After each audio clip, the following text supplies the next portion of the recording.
Welcome back to Still a Part of Us. We have been chatting with Veronika. She has told us this beautiful story about her son, Benjamin. And once again, so excited to talk to her about grief.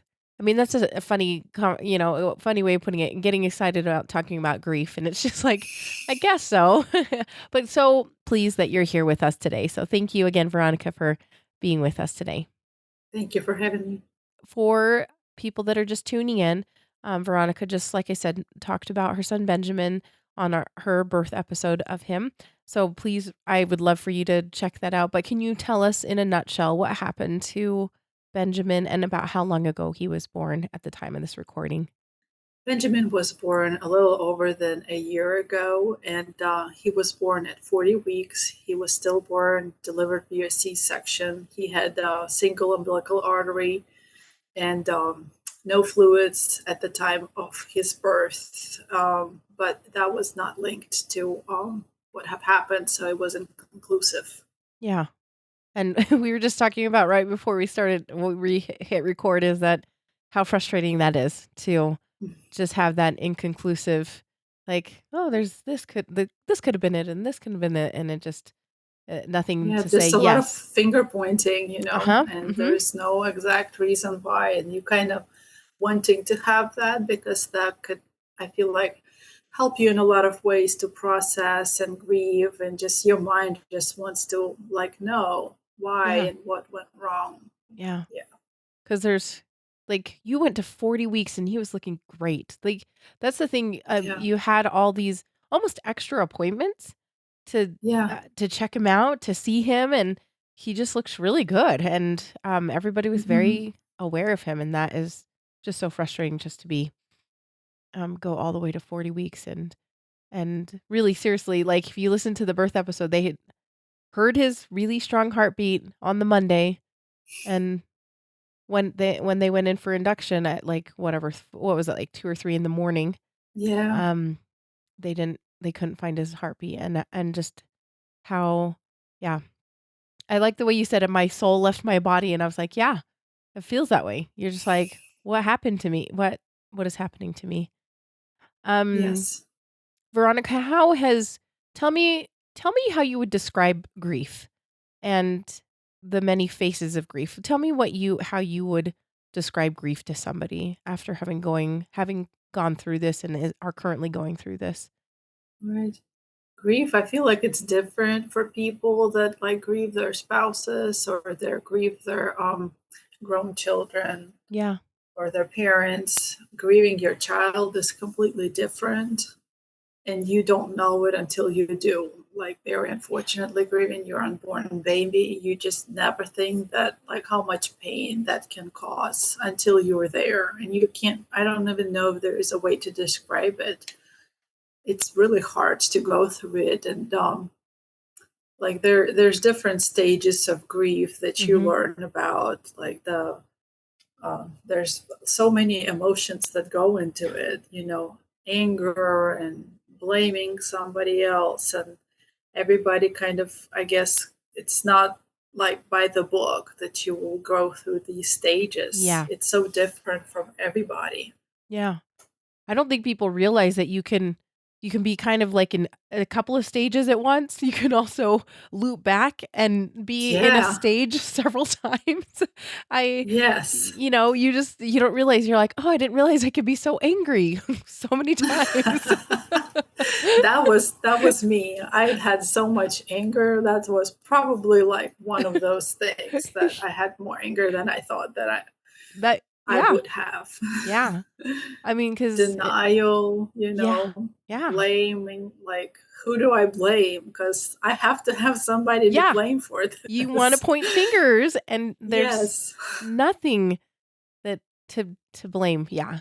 It Yes. unfortunately, I think, falls on us as women a lot of times. You end up blaming yourself. At least Yes. that's what I found for myself. Did you find yourself doing that? Um, Absolutely, I did. Like, that was my first stage, I think, of grieving, was just a lot of blaming myself, blaming the hospital, like blaming myself for not hearing, like listening to my own subconscious telling me like then that night when I felt like I did not feel him move for a while, Yeah. I had to go. Like I had to go right then and then because he may have been like I would tell myself he may have been alive and he needed me like to go to the hospital. But then you realize that by that point most likely he wasn't there anymore and there's nothing that I could have done, but you just have to like give yourself grace to just think all the things and process it before you can, I guess, not convince yourself but like settle Yeah. that it wasn't your fault. Or even like going for induction, I'm thinking like my mother-in-law was like wanting me to be induced. My doctor was like Mm. she brought it up as an option and I did not want it. So I'm here like I'm experiencing all of this because I did not want to be induced a few weeks earlier and I could have avoided all of that. But then again, you don't know Yeah. I what was could gonna have s happened. Yep, I was gonna say that's you don't know, and falling down that woulda, shoulda, coulda, wish I would have done of this and that Yeah, instead is not a good place to be either, um, it can be really detrimental, it can be really hard on your right. your mental and your spiritual side. Um But also it's something that is like good for you to take time to think about because Mhm. nobody else like people will tell you it's not your fault, but that really you can't settle on that until you do the work within yourself, Yeah. through that. Yeah. I like that term you used is to settle, in a spot. So tell me, I'm curious what you found to be helpful for yourself to get to that spot of settling or working through all of those emotions. What have you found to be helpful? I feel like there is so many things, Mhm. just crying, letting yourself cry, giving yourself grace to just not do anything, not push yourself too hard when you are first coming out of like getting Right. settled in at home when you're coming back home, just giving yourself that space and that time.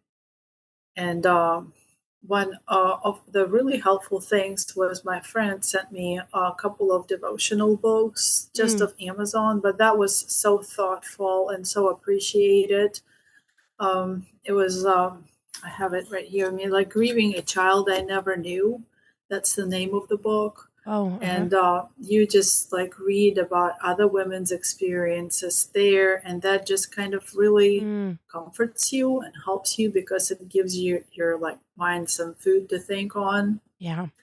and like be grateful for different things. Like for me, one of the things that stood out from the book that like because I'm thinking I don't deserve it. I don't deserve to be where I'm at right now, especially knowing that my sister in law, who was right behind me, she had a C section and had a perfectly healthy baby. Oh, Like, I don't deserve this, to yeah. go through this. Like, why me? But then I read in the book that, like, kids whose mom passed away from cancer did not deserve that either. And that Mm. is also, an awful thing to go through, knowing that other people go through Mhm. pain and terrible things kind of helps your mind to like get back to like thinking right and not just concentrating on your own pain Yeah. also. Yeah. Yeah. It's so easy to get blinded by your own yeah, when it's just right so close to your face.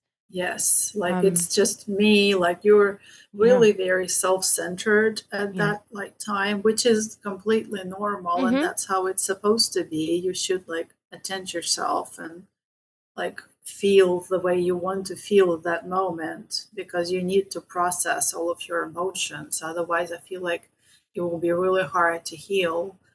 Yes, just kind of taking focus off of yourself and thinking that there's others that are experiencing terrible things in this world, and that's like so unfortunate. And nobody deserves like bad things happen to them. Yeah. Yeah.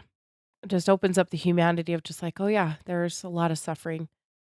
Yeah, this is just the condition of this life, right? It's Yeah. we're human and we're mortal, and that's, it's humbling. So tell me about the transition because you were in Florida, away from your family, away from friends. You were there just to remodel an Airbnb essentially. Um, Right. so you had Benjamin, and were you down in Florida for a few more weeks? Or a few more months and then move back to North Carolina? Right. So we had a whole adventure waiting on us because I forgot Oh, to mention that by that point we decided like this was planned before we knew that he was stillborn. yeah. My husband, as I told you, is an entrepreneur. So he saw another opportunity, like for another property in Colorado to do an Airbnb. Oh, And he brought it up for me like before like I delivered the baby. And first I was like, no way, it's across the country. We've never yeah. been that far. But then I thought, we're young. We always wanted to experiencing like living in different states and Mhm. see different things. And the kids are young. I homeschool. So, Yeah. why not? So we had a plan to go down there after that for another couple of months to get another project done before we were going to come back. So Yeah. I know it's like sounds so crazy, but we just went on with that. And so we had arrangements plans done to move to Colorado Springs Okay. uh, after that, a few months after that. But obviously things took a bit longer than Mhm. expected because were not prepared for what had happened. And we gave ourselves some grace to take our time Mhm. with everything. And I had to finish our homeschool and had to get that done and finish up our project there. And it was about the middle of June when we left Florida. Okay. And then a few months in Colorado. Did you feel like that was a nice change of scenery? Like, do you think that change of scenery Yes, was helpful? it was so incredibly helpful. That was Oh, like the best thing that could have happened really? with everything because we were able to spend a lot of time outside Mhm. down there Mhm. and go on all the hikes and see all the gorgeous views, and having a project to get like to work on through the summer was Right. something that helped me good like be distracted and Yeah. not like be there on like crying the whole time. Yeah. And it was the best thing. I Yeah. just loved it. Being out there in the mountains was the most healing thing for me. It Oh, was like my safe space. huh. That is awesome. Yeah. I've heard a few people do that, something similar where they ended up going on a trip, a long trip, or they ended up moving because that was Hmm. the right thing, and that change of scenery helped them kind of be able to heal a little bit, more Yeah. completely, or yeah, it just was interesting. So it's Yes. interesting that you were able to find some healing there too, in the Right. mountains. And I don't even imagine, like, I know some people, most people have their baby and they have to come back home and that's where they live. Yeah, And for me, that, like, that place in Florida, that Airbnb, like, yeah, is an extremely hard place to come back to because, right. like, all of those walls hold on all of the memories and they're Yeah, just so hard mentally. yeah, So I was very fortunate that it wasn't going to be the place where I have to live, yeah, and I could be just taken out of there and put in yeah, another environment. yeah. That's so I'm so glad you brought that up. That's kind of a fun transition. Yeah. How have you and Scott how have you guys grieved, and how have you supported each other in your grief through this last year? He It's hard to support each other because we both are grieving, Yeah. and like you can't fully be there for each other when you're both in it together Mhm. because he was like with me the whole time and experienced everything that I did other than like physical pain. Yeah. And so his process of grief was very different. I feel like he was pushing himself to be over faster than he could have. Mhm. So he kind of had to like slow down at some point, like and take a step back.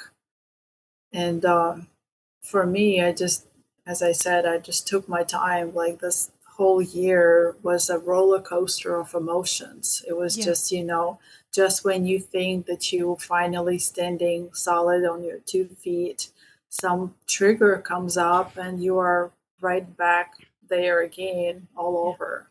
Yeah. Yeah. I think people don't realize that there's so many funny things that can be a trigger too. Like, Yes. you have no idea that there's, like, triggers everywhere. I feel like Everywhere so. you go, where Yeah, like places you don't expect exactly. anything. And it just takes you out by surprise, and unfortunately, you can't, like, guard against all of it because it just comes up whenever. And Right. And you don't even know like that would be a trigger yes, until it is. yeah, and then you're like, "Oh, just kidding. I can't I can't be around that." Yeah. Yeah. I just wanted to also point out that your husband recorded an episode, or a couple of episodes with Scott already to tell his side of the story. I mean, not his side of the story, but he was very much a part of this, and he wanted to Right. share that too. So I also want to say that is a way of his. I suspect a way that he's able to grieve as well, to tell Benjamin's story from his point of Yes. view, and I think that's really neat that he was able to do that, so if you I get a was chance, really go listen. surprised. Really? That's great then, I guess. But yeah, Yeah. Lee said that they had a great conversation, and so if you get a chance to listen to that, I highly encourage that because we all grieve differently, and it's just fascinating to see the differences between the spouses and also, like, things that you remember and maybe don't remember just from yeah, from different points of view, so as your kids have gotten older, how have you guys do you talk to them about Benjamin, or do they remember what had happened to him? It's a daily thing for us. I Mm, wanted to include him like because he is a part of our family yeah, and at first my daughter didn't talk about him for a while, but then she told me that she didn't want to make me sad and remind me, and I yeah, had to like explain to her, you're not going to remind me because I think of him every single day. yep, Like I'm already sad. Sometimes I get more emotional than other times, but they bring him up once in a while. My son will tell me he had a dream about him, or he's sad that he doesn't have like his brother because he was really looking forward to being a big brother. yeah, So yeah, it's just special that they are not like afraid to talk about it, that yeah, he is a part of our life, and I hope that it stays that way, for the yeah, rest of their life. yeah. That yep, like you said, he's part of your family, and they're older brothers and older sisters to him, and he just Hmm. is not here with them, so, Right. um So I wanted to ask you some of the things that people did or say that or said that were helpful in this process. Or I know you mentioned a lot about how kind your church community was and took care of you outside. I mean, because you guys were out in a place that you were not very familiar with, right? You were Hmm. living in Florida for 6-ish months or so. This was a congregation that supported you and didn't really know you as well as, like, other people that had been living there for a long time. So, what are Hmm. some other things that were really super helpful or things people said that have helped you feel close or comforted and you thought was good for somebody to say? Just people opening up to you and telling you about like their similar Mm, experiences, like people that I had no idea that have gone through like a child loss. Like, and yeah. I feel like at other circumstances, they would never open up that. Like, my own grandmother told me that she lost a baby, like, it was not as far along, but she was like 4 months in. And I Yeah. would never known, people don't share things like that usually. So Yeah. it was nice to hear other people's story, just to know that somebody like can relate to you, Mhm. and Yeah. somebody somewhere knows what you're going through. And the podcast, finding this podcast has been really helpful. Like I would listen in the evening, and it was just like, I hate to say comforting knowing like somebody else goes through it, but it is, It is. It's the weirdest thing where you're just like, "This can't be like, great," but it's so comforting. Like, Yeah. Just even You're talking just to you crying today. along with other women, like, she Mhm. knows how I feel. Yeah. Yeah. That it sucks and it hurts and Yes. all of the things. Yeah. That is huge to I remember one of the first people that came up and told me that they had lost a baby, and she was like 75. She's like, "I lost a baby and I couldn't talk about it." Especially back in the day, and so Yeah. it was nice to kind of sit and chat with her and also kind of cry about our kids, it was Mhm. very weirdly like, there was a 40-year age gap, but it was weirdly comforting to sit with her and talk about that. Yes.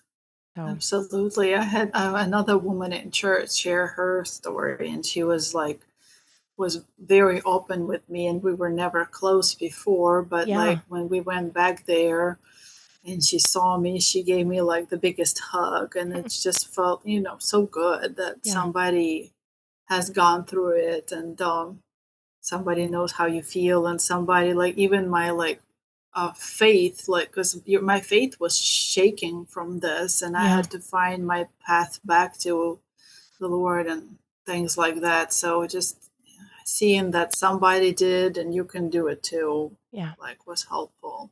Yeah. Somebody that kind of has been through it before and has not necessarily forged a path, but somebody that, yeah, is a little farther ahead of you. That is so nice to be able to Yes. put your eyes on them and like, "Okay, they made it through. I can do this." Um, Yes. yeah. Which doesn't feel like you can when you are right there and Uh-huh. then you feel like that's, impossible. Like, how am I gonna get through this? That Yeah. first year is just so hard. Yeah. Yes, it is extremely hard. Were there any things that people said or did that were not as helpful during the grief process? This is Oh, not to call anybody out, but just more to, like, right. bring some awareness of things that maybe are not the best to say at a certain time. Yeah, I would love to hear anything that you'd like to share. Right.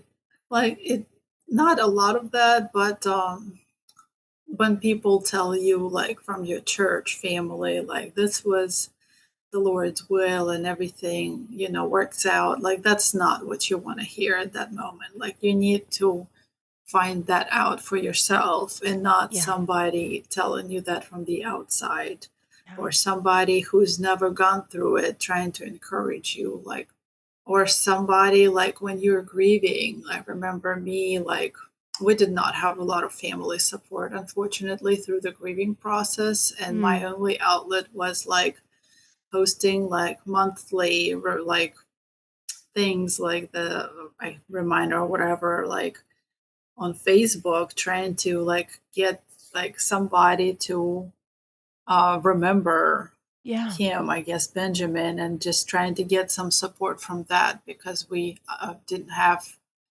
really anybody who would check on us regularly other than oh, one of my friends that was almost like family, but that was it. So just like, having, if you are a family member, like, people sometimes are afraid to say something, like, you will yeah, not remind any, like, you will not remind that mother that she lost her baby, yeah, like, she will she remember that every yep, day for the rest of her mhm, life, and yep, saying, like, anything is better than saying nothing at all. yeah, It's just when people avoid it, ignore it, they don't know what to say or afraid to say the wrong thing, that's the most hurtful thing I yeah, found for myself, because you feel very, very isolated, yeah, very lonely, and forgotten, and your child is forgotten along with you.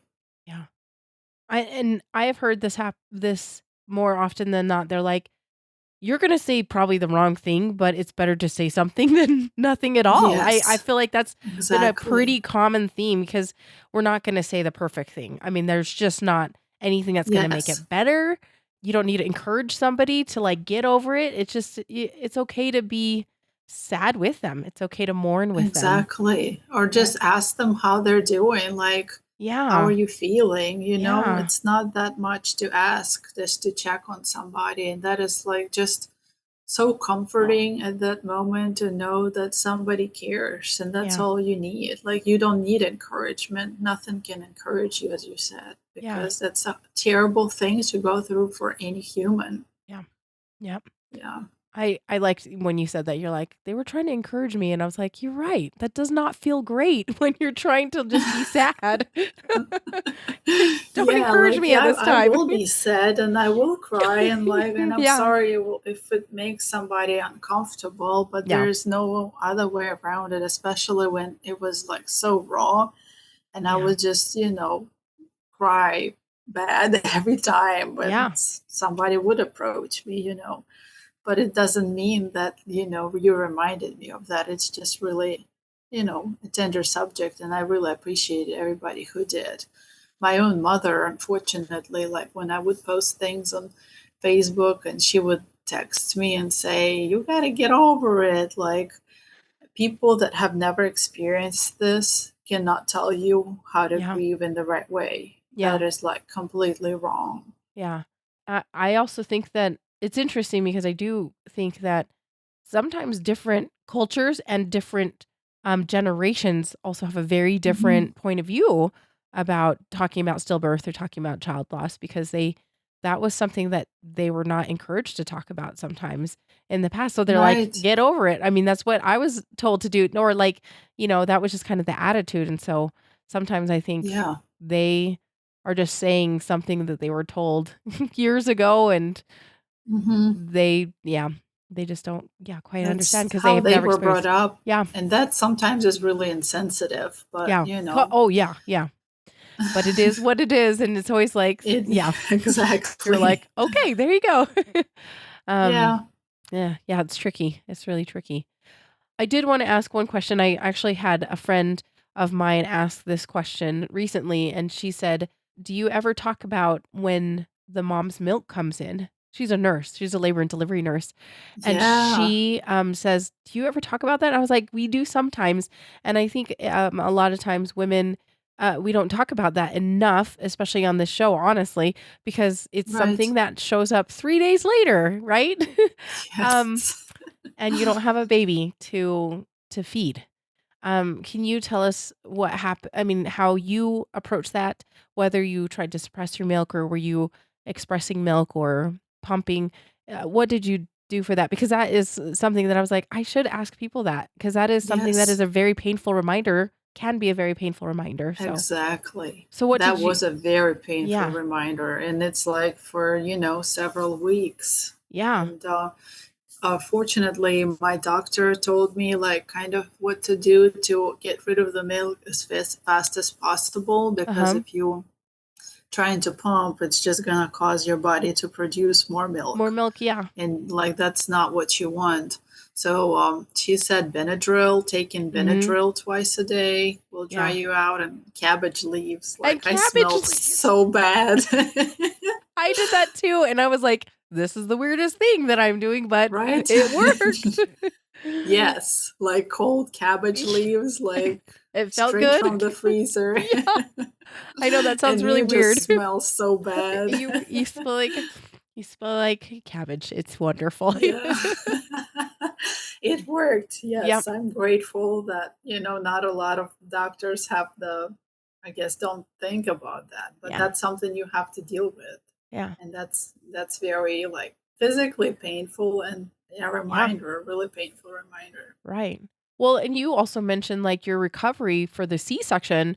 I mean, you were not really Hmm. super warned about the kind of the cons, the things that you would have to go through after your Yeah. C-section, because that's not you as it's major surgery, and that requires time for healing, and, Hmm. um, you have 2 little kids that were at home, and so I just can imagine that was also really, really difficult to finally get to a place where you're feeling, It was.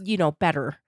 Yes, it was hard because like I knew kind of what to expect that can't lift anything up like I Yeah, wouldn't be able to pick up my kids after right. C-section, so that I've expected that, which was really hard because like my little Yeah, one always wants me to hold him, and can't pick up toys after your kids because you can't like the first like at least couple days you should not yep, like get down on the floor and things like that, so that was hard, and I honestly have regretted it very much. To like that, they just did not educate me enough on mhm, that. You were just right there. You want to get it over with, as quickly as possible. Like, I hate to say that, but that's just what it is. Yeah. You need that baby out of you some way or another. And they should tell you, like, even though this might be painful and take longer, your recovery will be so much easier Yeah. after that. Like in Yeah. C-section, your body is, I don't know how like everybody else's experience has been, but like your stomach is not going to look the same No. like after C-section. Like, No. and I don't like, that's really frustrating. Like you're trying to get your body back to Yeah. normal, and it's that scar is just going to remind you Yeah. for the rest of your life. And that's also one of those things that you wish you thought of Yeah. then. But once again, you just when you're in the thick of it, when you're given all the things, you just yeah, you unfortunately we can't go back on those things. So Right. frustrating. Super frustrating. Veronica, this has been a great conversation about grief and how it's looked. I did want to finish up with one last question regarding how you celebrated Benjamin's birthday, or what that looks like in order to give other people ideas on what they could maybe do if they were needing to celebrate a birthday, because I think those are really special. Right. So, did you guys do anything different or yeah, anything special that day? We definitely wanted to celebrate his birthday. Mm-hmm. It will always be like a painful but a special day in Yeah. our life. It was May 3rd when he was stillborn. So I was kind of thinking about it a few months ago as it was approaching. And one, like my friend gave me a couple of ideas, a balloon release and Mhm. just a dinner with the family. That's just kind of what we Yeah. did to spend the day with the family. I Yeah. think we did end up going to see a movie that morning, had early dinner, and we did release of the balloons with the Yeah. kids. Everybody got to pick out the balloon for Benjamin, Mhm. and we just went in our backyard, said a prayer, let go of the balloons, and watched them fly in the sky. Yeah. That's sweet. It just sounds like a really Yeah. nice, relaxed and calm day, and that sometimes is the hmm best, I think. It was very emotional. Like, surprisingly, again, you've gone all year and it was a roller coaster, but you had some better days than others. Yeah. But something about that, I think, first year anniversary, obviously, I haven't gone through like other, but it was just really hard to like realize that a year has gone by without your son. Like, Yeah. that was really hard emotionally. It just took me a lot of tears to get through that day. Yeah. Yeah. Yep. And that is something that we all those birthdays, man, they are hard. And the holidays, I don't know if that's how you Yes, felt, but, like, gosh, that was Christmas bad. was bad. Easter was bad for a few years. I just yeah, it can be Yes, really for difficult, so sure. Christmas was the hardest for me. Like, I did yeah. not want to family picture taking. I did not want to listen to Christmas Yeah. music. I just, didn't want to do anything. We did like decorate a Christmas tree for the kids and things, but I just was this first Christmas, I didn't want to do Yeah. anything. Yeah. I 'Cause it felt just like you'd miss out on that, yeah. and that wasn't fair. Yeah. Yeah. There's that there really is that just that, like, I'm gonna miss out on all of these Christmases and all of these birthdays, and it Mhm. just is it really feels so, so sad. Yeah, during the holidays, so Veronica, thank you so much again for your time with us. I wanted to ask you if you had any last little bit of advice before we closed up today for anybody that might be going through this or somebody that might be helping somebody going through this. For anybody who's going through this, and if it's like really raw, that just giving yourself time. That first year will be the hardest year probably of the whole grief, and it will be a roller coaster of emotions, and it's different for everybody. But just giving yourself grace when you need to be sad. Be sad. You don't have to like push through it. You don't have to shove Yeah. your emotions like deep down. You have to process that, because that's really like helped me heal a lot. Mhm. And I picked out a song for him, for like me and Benjamin, Yeah. and like it felt really special. And now, okay, we kind of have a song that I can like cry to, Yeah. thinking about him. So just having those little things to remind you. And another one of the things that I did, we went to Disney a few months ago, Mhm. and there is an artist in Disney that you can get like your silhouettes, like he Uh-huh. cuts them out of paper. I don't know Yeah. if you've seen Yeah. that. So I asked him if he could do one from the ultrasound photo Oh, for like Benjamin. So I got my kids done, and he got like Benjamin down there along with them, and I yeah. framed it and put it in my bedroom. And that's like also, it just feels like he's included in the family, Yes. you know? Yeah. You would have gotten that for him if he was there. I mean, I just think that is so Yes. sweet. Yeah. Yeah, those little things really those things add up a lot, over time when you almost have a ritual. That's I just think it's cute that, like, you have a song with Mhm. him and you if you're gonna kinda do family pictures, you kinda have him involved in that in a way, right? Right. Yes. And one of the, I forgot to bring that up, one of the other kind of rituals that um, my counselor suggested for me to do, since we did not have like a service for Uh-huh, him. uh-huh. She said, like, you didn't, not that it's a closure, but it's like might help you cope with it, that you would sit down, you write a letter, you like Oh, create this little special box for your baby, and you can put other things in there that remind you of him, yeah. and kind of like bury that box in, like, Mm. where, like, we did it in our yard, and then we planted a little bush Oh, there, and it's just kind of your little memorial for him. So that's, oh, one of those things that helped you get through it too. that is beautiful. Like, I love that idea just because, some people don't feel like a memorial or a funeral is, like, the right thing, especially kind of right after. Like, people are they feel kind Yes. of rushed but that sounds like you guys were able to take your time and really think through that Hmm. and do something very special for him. And the whole family like was involved. My husband Yeah. wrote a letter, and he cried, so he just let those emotions out as he was writing a letter. My daughter wanted to like draw a picture, write a letter, and we Yeah. just kind of, put it all in the box. We put it in the ground, we cried, and it's our little spot for him there. That's wonderful. Beautiful, Hmm. beautiful. What a fun, a neat ritual that you got to do as your family. Hmm. Veronica, once again, thank you again. It has been a pleasure to know you and to get to know you and to feel like we're in this together, to be part of this community together. So thank you again for reaching out to us and being so willing to share your heart and your advice because that was very helpful today. Super, super helpful for me. Thank you so much. It was a pleasure talking with you, and getting to know like that you're not alone. Yeah. That's just so special. Yeah. That exactly. But thank you again.